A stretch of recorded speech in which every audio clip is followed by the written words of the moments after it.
मी पुन्हा सांगते, आम्ही दोघी एकाच पक्षामध्ये काम करतोय, परंतु त्यांना राज्यातील अत्यंत राष्ट्रवादी काँग्रेस पक्षाने महत्वाचं पद दिलं, राज्य महिला आयोगाच्या अध्यक्षा. राज्य महिला आयोग अध्यक्ष हा एक वेगळा स्वतंत्र विभाग आहे, त्याला स्वायत्त आहे. त्यांनी काय काम करायचं असतं आयोगाने? महिलांना सुरक्षा देणे, जिथे हा अन्याय घडेल तिथल्या पीडिताला, तिच्या पीडिताच्या घरच्यांना आधार देणे आणि तपास योग्य दिशेने चालला आहे की नाही याच्यावर निरीक्षण करणे.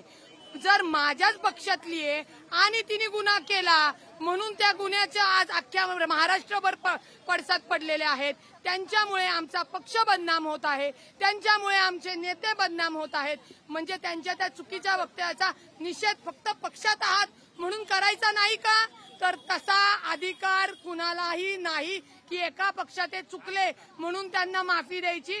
त्या महत्वाच्या पदावर राहून त्यांनी ती फार मोठी चूक केली, पीडिताचं चारित्र्य हनन केलेलं आहे, त्याच्यामुळे त्यांना त्या पदावर बसण्याचा अधिकार नाही.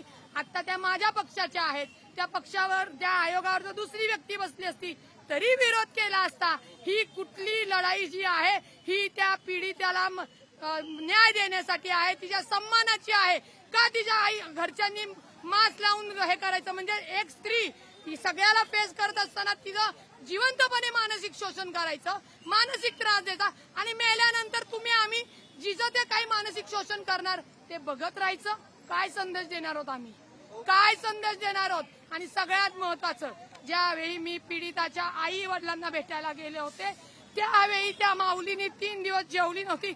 आज फक्त त्या आमच्या पक्षाच्या आहेत म्हणून त्या माऊलीनी मला विचारलं की तिच्या भावानी विचारलं, तुमच्या लेकीचा अशी आत्महत्या झाली असती आणि जर तुमच्याच पक्षातल्या लोकांनी असं चारित्र्य हनन केलं असतं तर काय केलं असतं? काय उत्तर द्यायचं आम्ही?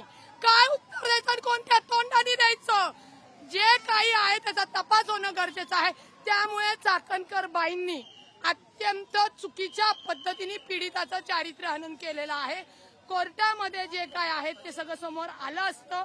यांना तपास अधिकारी आहेत, यांना पोलीस आहेत, यांना न्यायाधीश आहेत, परंतु त्यांनी ज्या पद्धतीने चारित्र्य हनन केलं त्याच्यामुळे सगळा रोष सरकारवर आला, आमच्या पक्षावर आला, आमच्या नेत्यांवर आला. परंतु मी तिथे जाऊन सांगितलं, तिथे आमचे माननीय अजितदादा यांनी त्या पीडिताच्या घरच्यांशी डायरेक्ट सांगितलेलं आहे आयोगाच्या मताशी सहमत नाही. त्याच्यामुळे एका पक्षात एका घरात बहिणी बहिणीचा आवाज जरी असल्या, जी बेकायदेशीर कृत्य केलेलं आहे त्याला मी रुपाली पाटील ठोंबरे कधीही समर्थन करू शकत नाही आणि शांतही बसू शकत नाही.